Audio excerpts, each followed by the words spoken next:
appointment with him. It's rare that you get that kind of time with a doctor. And he asked about my diet, and I told him carnivore, and he said good.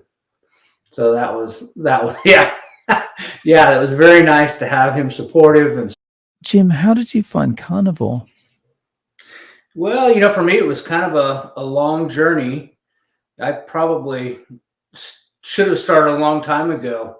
But, kind of as a kid, I was a pretty typical American. I rode my bike everywhere. And up until the time I got a car, I was so active, it probably didn't matter what I ate. And of course, we grew up in that era when we didn't know, or at least I certainly didn't know what I know today or think I know today. And my mom would routinely tell me, well, if you're hungry, just eat some bread. So it was not uncommon for me to use bread and maybe processed cheese as a filler snack. But eventually I got a car and a more sedentary job. And as I got older, I put on a little weight, but I never got overweight. I was just chubby. Kind of went along up and down, trying to lose a little bit, trying to learn how to work out. I think for a while, I believed so much in the low fat, I probably could have single-handedly kept SnackWell's in business. But things went along just fine. I mean, never had any health problems, never had any concerns until I got married. As I got married, I kind of slowly put on more weight. My wife was a good cook. She got pregnant with twins. Maybe there was some sympathy weight on my part. At least that's the excuse I'll use. And eventually, I got fairly big. I probably weighed 270 pounds, and I'm only about 5'8". So that was pretty good weight. Was not particularly muscular. I always considered myself somewhat muscular. I like to work out, but I was never consistent. Then the health problems started to kick in. I had something called Barrett's esophagus. So it's kind of an abnormal lining of your esophagus. And quite frankly, it was from overeating, being so stuffed, and having acid reflux and not dealing with it. Eventually, I had a procedure to get rid of that. But as I kind of kept gaining the weight, I was really struggling. How am I going to lose this weight? I knew it wasn't good long term. I did a physician-assisted weight loss for a while. It was okay, but it was really, honestly, it was too complicated. You had to buy their food. And you would do all these complicated things where you would take their food products and try to create some kind of a weird snack, make chips out of it. And that just didn't suit me. And it didn't suit me because I did lose some weight on it, but eventually I put it back on. And then I found the China study. And I thought, this is the ticket. And I pretty much overnight went full vegan. I lost weight, probably got down to less. It was less than I weigh now. I mean, everything seemed perfect other than I hated it. It was a terrible way to eat as far as I was concerned. I lived on, my lunches were broccoli, peanut butter sandwiches, and I had to have cherry tomatoes just so I could get the broccoli down. I lost weight, but I had no energy and I lost so much muscle. And it just wasn't me, and it was terrible. And so I eventually added lean protein back in, probably some more carbohydrates, probably more processed stuff at the time as well. I put weight back on, and then in 2016 I had a stroke, and it was not a small stroke. I spent 3 weeks in a rehab hospital learning how to walk again. It took me about a year to fully recover from that, and that's a point in life where you have a lot of time to reflect and figure out some mistakes you've made in life and start trying to find out where you need to go from here. And I dedicated myself to improving. I hired a trainer while I was still in the rehab hospital. Since that day, I've pretty consistently 3 times a week, I have a personal trainer. I've got fortunate that I have a pretty nice gym set up at home so I can work out from home. We used to do it in person. And then after COVID, we were trying to be consistent with our kids. So we went to Zoom, but it turned out Zoom was so awesome for me because I can adjust my schedule. He's actually going to school, working on his PhD. He's going to be a physical therapist, and so it works well for his schedule. So we've kept with that, but a big consistency, and that's one thing I really want to preach, that the results have been unbelievable from that consistency. But I started out actually in the rehab hospital. It wasn't like a hospital where you had no choice in your meal, but you had pretty limited choices. The only thing that I really wanted to eat were the fajitas, or not fajitas, but I mean quesadillas. So there, it was relatively low carb. It had a tortilla, but it was mostly cheese and chicken. And I started losing weight. And so as I got out of the rehab hospital, I went very keto.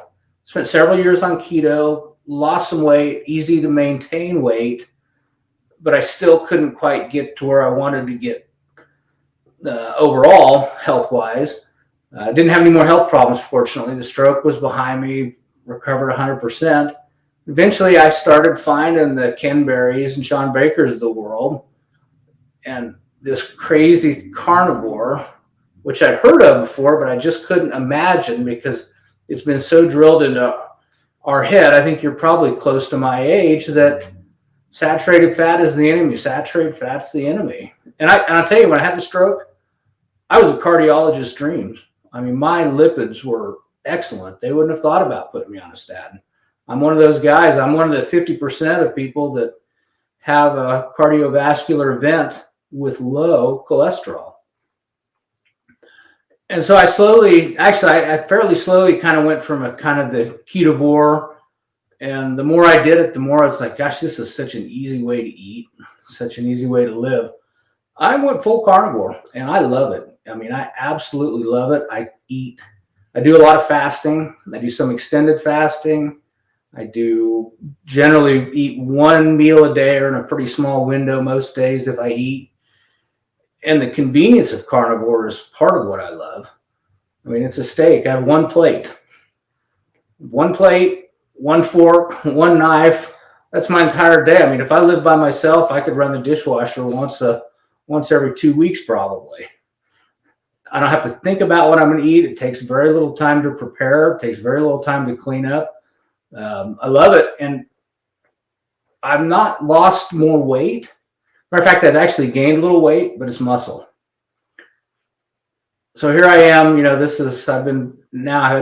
been 8 years past the stroke. I've had a personal trainer. I like to lift heavy. I work out hard.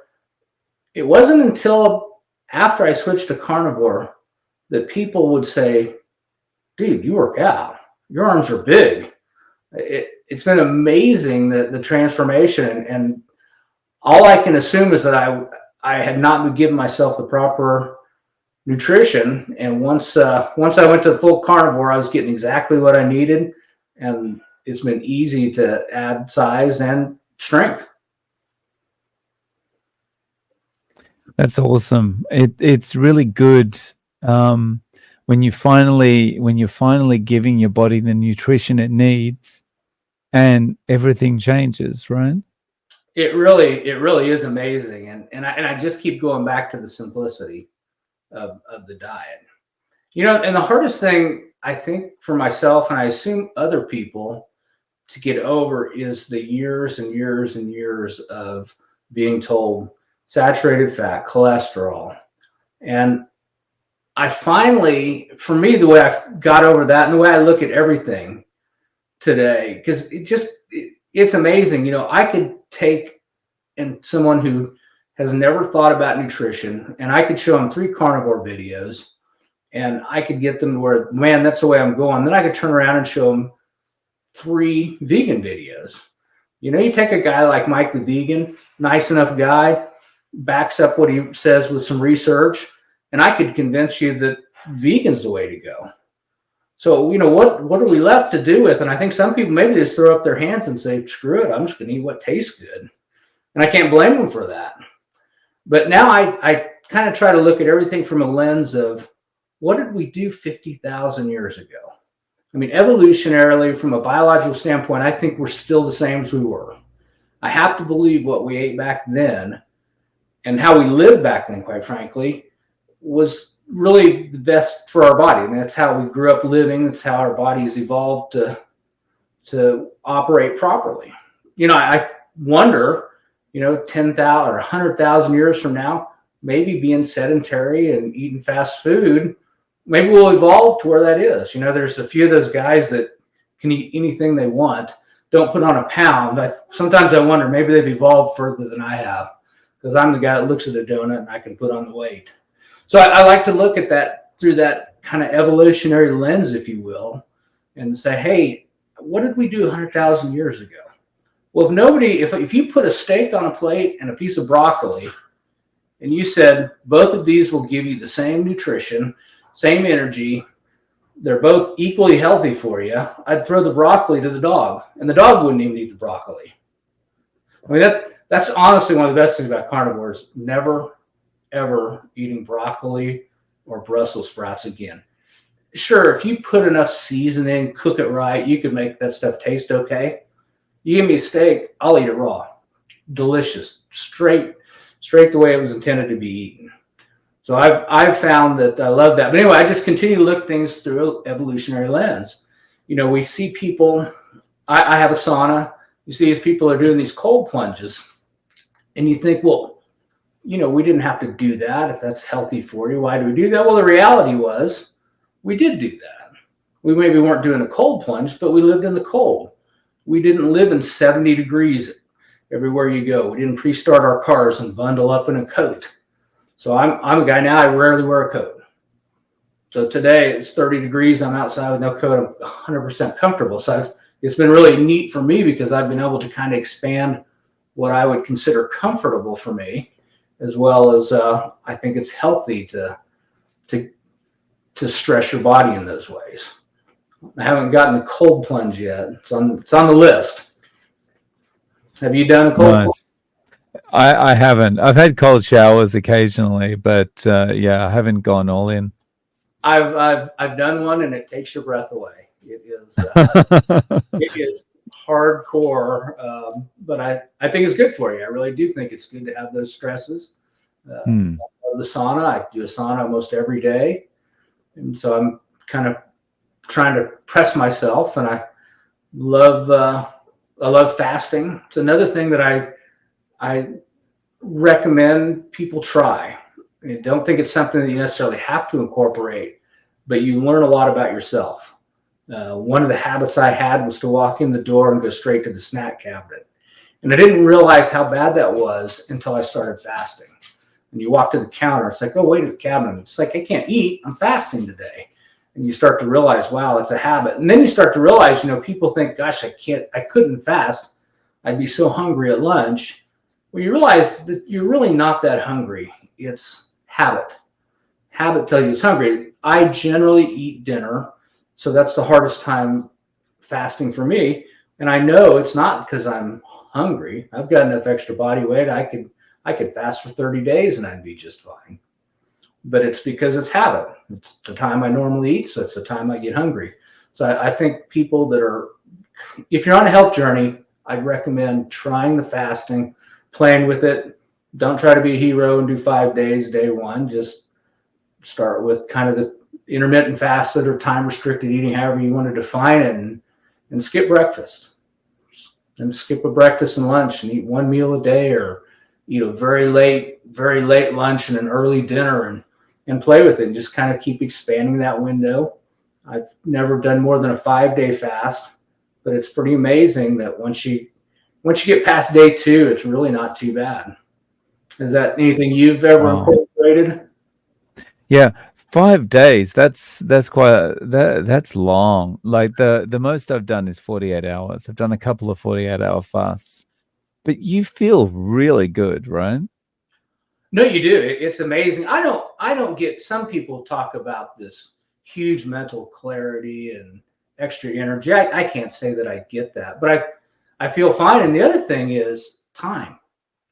I mean, not eating lunch, most people, by the time, if you think about the time they take to prepare breakfast or drive through somewhere and get breakfast, same for lunch, whether they're preparing it at home and taking it to work, or they're leaving work, going to a restaurant, sitting down, and then come home. Certainly if you're making an elaborate dinner where you've got all kinds of pots and pans, and just the amount of time you spend cooking and planning for and driving to get meals and grocery shopping is so cut down on the carnivore, and cut down even further if you incorporate fasting. I mean, the time I have is just amazing. By the time if you go work somewhere and you leave and take a lunch and come back, it's an hour. That's an extra hour I get every single day. Take an hour times 365 days. That's a lot of days added to your life to do something better with. Mm. That's it's interesting you say that. Like, I too feel like you get so much time back. You talked before how a lot of this is like habit, and the thing with it being habitual, I really found that out during the pandemic, because I'm working at home, and my habits just got stronger. It was like I'm sitting at the computer, and in my room I need to go and get a snack, and then it was that habitual thing. Like, it was the same time every day I was doing things, and then it also became boredom. Like, I had more waiting time for work when I'm remote working, because I'm waiting for someone to get back to me, and I couldn't just go and talk to them face to face. And so in those boredom times, it's like, okay, well, what can I do? Okay, well, I'll just go and see what's in the kitchen. And it's like, you're not hungry. You're not hungry at all. It's just you're wasting time with, these rituals and also boredom. Yeah, and there's some people that think doing strictly one meal a day is not great, and so you should mix it up. And I use that as my excuse. And oftentimes I will eat a lunch on the weekends because I'm home, because you're bored, because it's easy. That is, you're spot on. It's those little habits that add up over time. Just like I've gotten results in the gym, it's the habit of showing up 3 times a week. I pay my trainer. I've been doing it long enough. I could do it without him. I wouldn't show up 3 days a week if I didn't have an appointment with someone. And so part of this health journey for me is just trying to always figure out how you set up those habits and how you build on them and make them stronger and better. And there again, with carnivore, it's easy because, if you're trying to do like keto and you're allowing yourself some carbs, well, it's really easy to let that carb count creep up, or say, I haven't had any carbs all week, so I'm going to have a dessert today. And the other thing that I'll tell you that I think a lot of people really struggle with is like the sugar cravings. How do you kick those cravings, or whether it's sugar, chips, whatever? And it's hard. And for me, when I eliminate everything 100%, it's easy. We go to a restaurant and I don't order dessert. That's easy. But maybe we go to a fundraiser and the dessert comes. It's just part of it. It's sitting on the table. I can sit there all day long and not touch it. I used to be the guy that would eat mine. If my wife ate half of hers, I'd eat it. And then if nobody was sitting next to me, I'd grab that one when nobody's looking to eat that. Now I don't have it.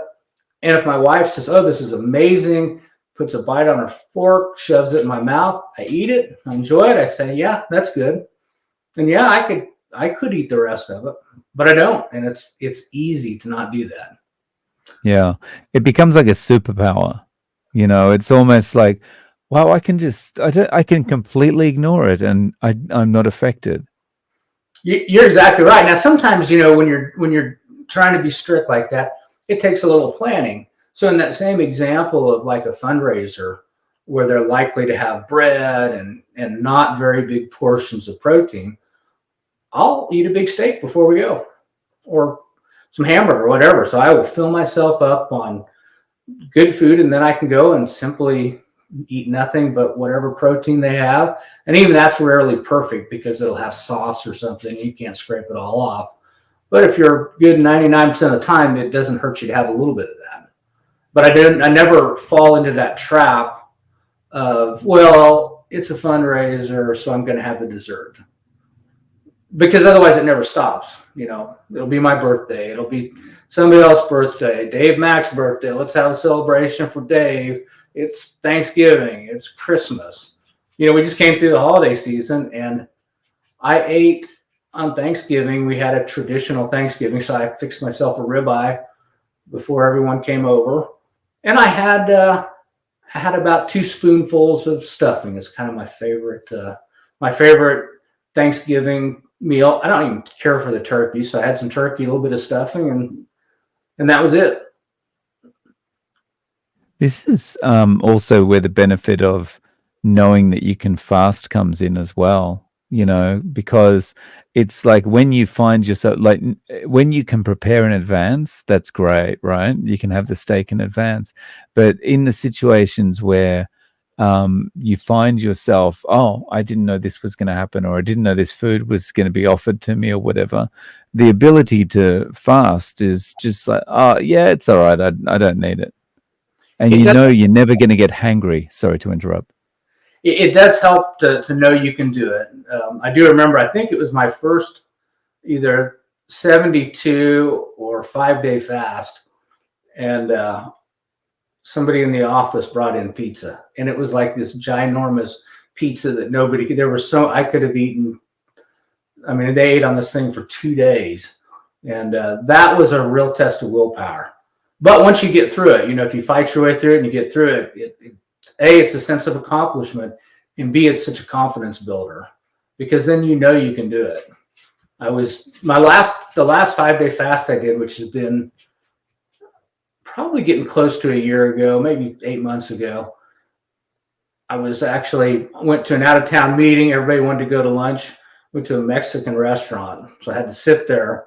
And fortunately, I rarely, if it's a one-on-one lunch, I don't want to make somebody feel awkward. So I would do my best to just avoid that lunch if I was in a fasting state. But this one, there were like 6 or 7 people, so I just drank water, and other people were eating, so it didn't seem odd to me. They all thought I was a little crazy when they found out that I was in the middle of a 5 day fast. But it's kind of fun when you do that too, because it becomes a real conversation starter, and people really get curious, and you can talk about that. And I don't go out of my way to talk about carnivore. I have mixed emotions because, first of all, some people are just so freaked out by it they can't get it, or they just know it's unhealthy. There's part of me, I care about everyone, so I want everyone to switch to it for their benefit. But there's also part of me that's, God, if too many people switch, it's going to get too expensive. So part of me is like, okay, don't switch to carnivore. Keep eating the vegetables. You can have all mine. So I've got a couple of questions just stepping back. You started with keto. Do you think the fact that you had some success with keto, that made you more open to carnivore? I think so. Yeah, I think definitely so. I think part of as I was going to the keto too, I think I was starting up my fat intake a little bit. As you cut out the carbs, you've got to replace it with something. And so I think that helped me become more open to going ahead and just cutting all the carbs out. Yeah, I definitely feel the same for myself. It was like, you feel like, okay, well, this feels good. My body seems to respond well to this. So when that idea was even in my mind of doing carnivore, it was like, oh, well, it makes sense. Yeah. Yeah.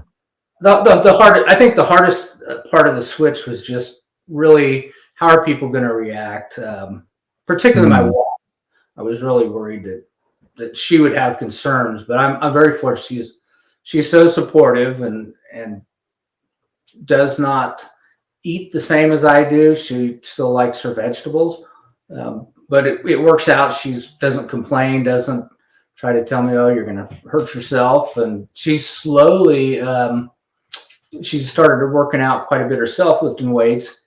And I'm watching her now kind of upping her meat intake, red meat in particular. She always says it upsets her stomach, but she's slowly but surely adding more red meat to her diet. And I think she's starting to see maybe that will have a performance impact on her ability to gain muscle.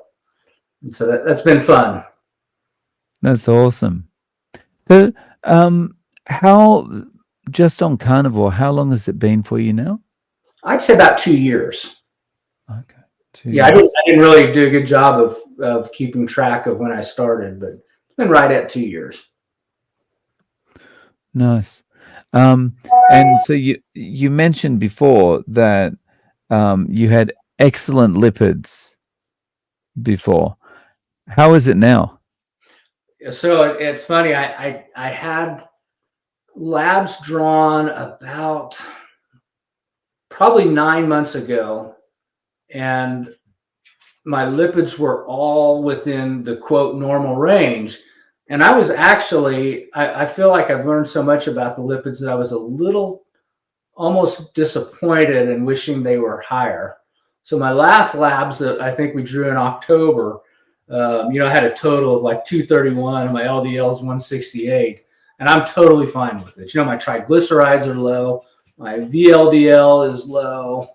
HDL is not terribly high, but it was 49 on that one, and so I was pleased with that. And I have two doctors, kind of a general practitioner, and there's reason I keep him is I'm a pilot and he's my flight doctor, and so by having him as my regular doctor prescribing any meds I need, it just makes it easier to get those the flight physical. But I started going to a functional medicine doctor because I wanted, first of all, I really wanted some labs, and they were going to be really expensive through my doctor. And by going to him, I get cheaper labs. I can get a DEXA scan a couple times a year, and I get a guy that's just got a whole different approach to medicine. And first thing he asked me was, we sat down, and it's really nice because you spend like 45 minutes on your first appointment with him. It's rare that you get that kind of time with a doctor. And he asked about my diet, and I told him carnivore, and he said good. So that was yeah. Yeah, it was very nice to have him supportive. And so we talked about that. He asked if I eat organ meat, and I said I don't. Yes, I said I buy a half a cow and I just have him grind it up with a hamburger, and he loved that. And he said my doctor won't do that, so he has to eat it separate. But so yeah, it's nice to have a doctor who's supportive of this. Wow, I'm just trying to imagine that situation. Imagine you kind of like white knuckle as you're about to announce your carnivore, and then it's like, oh, I didn't need to worry at all. Yeah, I'm pretty comfortable in what I do, so it doesn't bother me to tell them. But I've never told my other doctor. Now, if he asks, I'd tell him, but I would not go out of my way because I'm sure he would counsel me on why that's not safe and healthy, and I shouldn't do that. Matter of fact, he's continually trying to put me on a statin, and I said I'm not going to take a statin. And he finally, we're gonna get a CAC done. I think I'm scheduled for it here in a couple of weeks. I think he almost hopes I'll have a above zero score, so then maybe I'll agree to a statin. So his score is above zero, so he's considering a statin. But I sent him a video with I don't remember if it was Dr. Berry and Dr. Diamond actually talking about statins will actually increase your calcium score. And so once the statin manufacturers figured out that, now they say, well, that's okay because it's actually protecting and keeping the calcium from breaking free. So you want it to go up. I mean, it's insane. They're so married to these statins. So yeah, it is nice to have a doctor that doesn't want to just give me a drug. And when I tell him I'm carnivore, he's like, oh, good. And then we talk about it. Yeah. I'll send you a link to an article I was reading on Zoe Harkham's blog today. It's like once you read that article, it's like there's just no way, and you can't argue with because she's just so dry about the facts.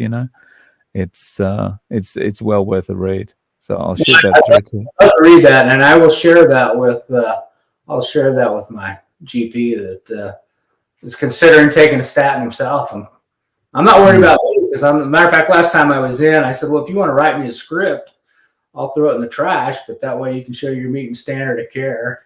He laughed. He said, no, I'll just put you politely declined in your chart. So I guess he can show he's meeting standard of care just by counseling me on it and noting the chart.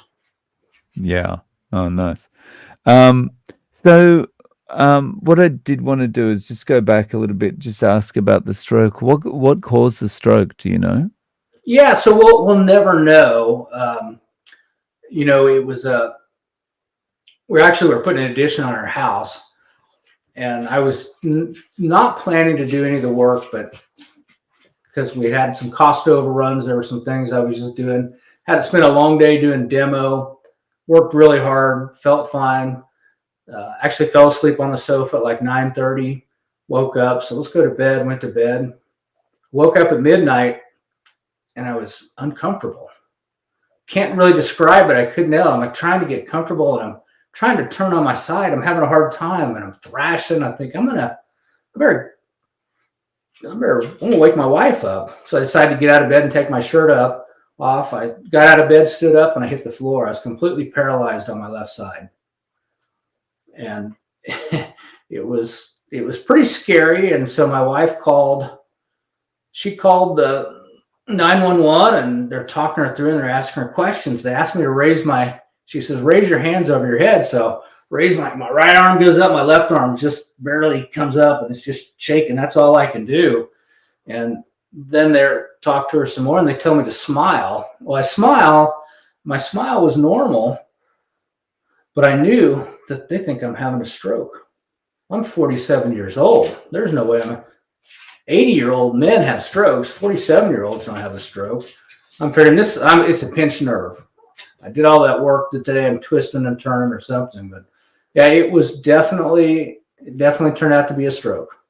So they take you in, and I don't know if you remember, but we used to have all the commercials about how they have a stroke team ready. The ambulance got me there. They met me in the parking lot.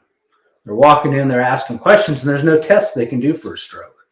It's literally kind of based on the symptoms and eliminating all other possibilities, and they figure it's a stroke. So they take you in and they do a CT scan because they have to determine if it's a blockage or a bleed. Well, in my case, it was a blockage. And actually in the CT, it's kind of funny because, your brain works so fast. So the doctor comes in, he says, okay, we got your CT, and it doesn't show any sign of a stroke. And I'm thinking, I knew it wasn't a stroke, but then he kind of continued on. He said, but that's what we'd expect. He said, it'll take a little while for the damage. So all that really means, for the damage to show up, all it really means is you haven't had a previous stroke. So they determined it was a stroke and spent 3 days. I think I spent 3 days in the hospital, and they ran all kinds of tests, MRI, did a Doppler of the carotid arteries, and all that was clear. So it could have been a piece of plaque that broke free, but there's no real noticeable plaque like in those in the carotid artery. I think I was reading the report, and it said minimal atherosclerosis. There's a tiny bit, but just minimal, not what you would expect. I mean, that was one of the things that was really, frustrating and kind of made me mad. Is I was overweight, but I wasn't a smoker. I wasn't that overweight. I thought I was eating a healthy diet because I was eating lots of vegetables and things. I really wasn't a stroke candidate. So that part was a little frustrating. So yeah, let's say we'll never know for sure. I did have high blood pressure. That can cause a stroke. I was on one medicine, so it was controlled. I do control it a little tighter today. Takes 3 medicines to do that. Keep hoping that with carnivore and losing some more weight, eventually I'll be able to kick those medicines, but that hasn't happened yet. Wow. Yeah. It's very scary, kind of very scary experience. It was, and they when they talk about strokes, if you get to the hospital soon enough, they can give you a drug to bust the clot, and literally could walk out of there with no symptoms of the stroke. But you have to get there within a 4-hour window. Well, we live out in the country, and it took a little while to get to the hospital, but it was at midnight, and I was probably in the hospital, by the time we determined it was maybe 2:00 in the morning. So it's only 2 hours. So I'm good to go on the drug. Well, they go from what they call your last known normal, which would have been when I went to bed at 9:30. So I was past that 4-hour window. And so the doctor said, listen, I'll give it to you if you want, but it could cause a bleed.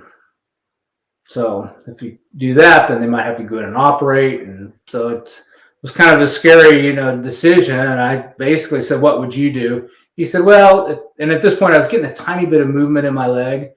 And he said, yeah, if you were my brother, since you're getting movement in the leg, I wouldn't do it. He said, if your leg was like concrete, I'd probably tell you to do it. And I'm an optimist. So I'm like, okay, midnight, I had no movement.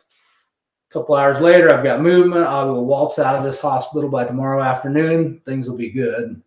Did not work out quite that quickly. Like I said, I spent 3 weeks literally learning how to walk again. You have no idea how complicated, how many steps are involved, what's actually involved in walking, until you have to learn how to do it again. So it was a very frustrating. There were a few times in that hospital, in the rehab hospital, that I wished I'd taken that clot buster.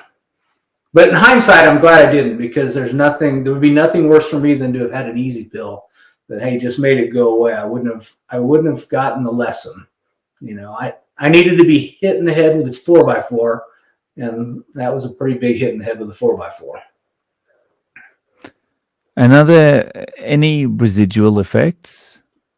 So the only residual effect is I actually have some numbness. So right when the stroke happened, it was like if you drew a pencil line down my face, a sharp point of pencil, completely normal on the right, left side was numb and tingles. There's still a tiny bit of numbness and tingling. You kind of get used to it and it doesn't bother you. And for me, it's just a good reminder as to why I'm going to eat the way I eat, why I'm going to show up to the gym 3 days a week, why I get up at stupid time in the morning, get on the treadmill every morning. So I look at it as a positive, not a negative. And same with not getting the clot buster. Like I said, there were times I wished I would have, because the rehab was hard at times, but I'm so glad I didn't, because I wouldn't have gotten the message. I figure if that hadn't happened, I would have had a worse stroke, or it would have been when I was too old to recover, or it would have been a heart attack and would have killed me. So I'm grateful for the stroke, and grateful for the recovery I've had, and things are going well now. Nice. So now you told me you're doing OMAD most of the time, and also mixing and fasting. So like what does that meal look like for you during the day? So, well, today is a fasting day. So I ate dinner last night. I won't eat again until tomorrow. Probably what I'll do is I'll come home and have about a half a pound to a pound of ground beef, and then I'll have some sardines. I'm mixing in one of the things that my doctor, my carnivore doctor, was checking, was kind of my omega-3 to omega-6 ratio, and it's a little bit off. Some of the beef I eat is grain fed, grain finished, and so that may have had some impact. So he recommended sardines, and so it's actually had an impact. My ratio is better. So I might have a couple cans of sardines, maybe a pound of hamburger, and then I'll work out, and then I'll probably have a ribeye for dessert, if you will, after I do my workout. So I'll probably eat within about a 3.5 hour window. That's all I'll eat tomorrow. And then the next day will pretty much be a repeat. I'll get home, and probably when I get home at 3:30 or so, 4 o'clock, I'll eat a little ground beef, and then end up with a steak later. Sometimes I'll just eat ground beef twice. It's been one of the adjustments I've had to make, is with buying a half a cow. The first time I did it, we got a ton of roasts, and those things just stayed with us for years. So now I pretty much get all the steaks, and then I grind everything else, including the organs, and make lots of hamburger. So then I was having too much hamburger, so I had to get better at figuring out how to eat more hamburger. But I've done that. That's been working well. So for someone watching, they might be thinking, how do you do this? There's no variety. I can't do this without variety. Can you explain kind of what your perspective on that is? I don't know if I completely can, because I'm a guy that really can eat the same thing. My wife would absolutely have that same problem. Although, it's, first of all, it's delicious. Like, if I could have ribeye every night, who would need variety? I mean, variety would be maybe I'd have a filet mignon one night, ribeye one other night, and hamburger. And then throw in some bacon if you want some real variety. That's all the variety I would need. I understand why people might have that objection. I'm not sure that I have great advice on how to get over it, other than maybe once you get the carbs out of your system, maybe you just don't need the variety. And at some point, I think you just have to decide what's important. Health, enjoyment of eating. What's the priority for me? Because of what I've been through, 100% the health. I think this is the healthiest way to eat, and so I flat out don't need the variety. I said it was easy for me at Thanksgiving to not join in. Christmas, we have a restaurant that's been around forever here, and they do like you can take your own lasagna. So my wife wanted to do take and bake lasagna. Same thing. I had a big steak before anyone came over. We had lasagna manicotti. I had I had 2 bites of each, and that was it. And it tasted good. And I could eat the whole pan if I wanted to. Don't need to. And so I guess maybe I've lost that need for variety to a degree, because what I eat is nutritious. It tastes good. It's easy. And that part of it, I keep going back to that, is the convenience and ease. I literally don't I have the Auto-Wild grill. Are you familiar with that? Yeah, if you see John Baker, sometimes will show it on his videos. So it's a top searing 1500 degree grill. So if I'm in a hurry, I could walk in the garage and start that grill, come in, I get a plate, put a little butter on it, put it in the microwave, take my steak out, I'll slap it both sides in that butter, put a little salt on it. Grill needs 2 minutes to warm up. I walk out. I like my steaks rare. I take it out, cook it for a minute and 15 seconds per side, and I'm eating. So within 5 minutes, I'm eating. And it doesn't take long to eat that steak. 1 plate to throw in the dishwasher, 1 knife, 1 fork, set of tongs. That's it. So that helps too. It helps too, maybe, to have less variety when it's so darn convenient and delicious. Hey, I'll give up the variety to never eat broccoli or peas. Peas taste like dirt. I've never understood how anybody could eat peas. I'm so happy to not eat vegetables. I hated vegetables growing up. I still hate vegetables. Life is perfect. I don't need any variety. If no variety means no vegetables, I don't need variety. I always have this sneaking suspicion that people that say they like vegetables, it's just that they're used to vegetables, because everyone just, when you're a kid, you're told you have to have them. And there's some people that just are like resistant all the time. And then the people that like them, it's just, they got used to them, because they don't exactly come with a taste that make you want to like them. I used to be a Scotch drinker, and I used to like Scotch. I promise you, the first time I had a sip of Scotch, it was horrible. And the first time you hand a piece of broccoli to a baby, they spit it out. It's 100% an acquired taste. I agree with you. My wife says she likes vegetables, and I think it's 100% an acquired taste. Nobody likes vegetables. The dog won't even eat the vegetable. Dog won't eat anything. Dog eats its own feces. It won't eat vegetables. I don't need any more than that. You're right though. The dog could be starving. It's still not going to eat the broccoli, right? Absolutely not. Dog has more sense than we do. Yeah. So you mentioned earlier on you're a pilot. Is that correct? Yes. That kind of job fascinates me, because I've always been fascinated by airplanes and flying. How often are you actually, working or in the air or? Yeah, so I'm not a pilot by trade. So I'm a building contractor is my day job. And so we fly. I fly for business. We have some jobs out of town. Sometimes we go to conferences and things, and then for personal travel, I do have a commercial certificate.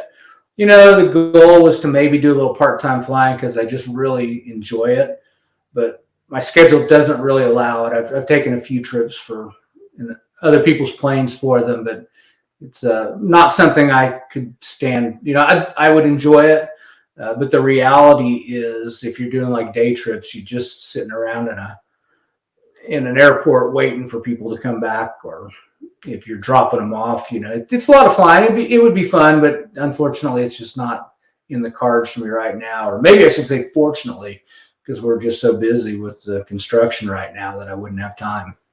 And so, do you have an Instagram or a YouTube if anyone wants to reach out to you? I'm actually working on a podcast, but I don't have that yet. So I appreciate you asking. So we've got a website. It's just jimfolston.com. And so eventually we'll get we'll start posting some things there, and hopefully start working on the social media. Oh, nice. Okay. Well, Jim, thank you so much for joining me today. I really appreciate you coming on and sharing your story with us. Oh, no, thanks for having me. And I appreciate your channel and what you do and kind of spreading the word. And I think it is helpful as people start to do this to maybe not feel so outside and like such a weirdo and wanting to do something so crazy when you realize there is a bigger community. So the work you do, I think, is important for that. And so I think I speak for a lot of people when we say we appreciate the time and effort you put into that.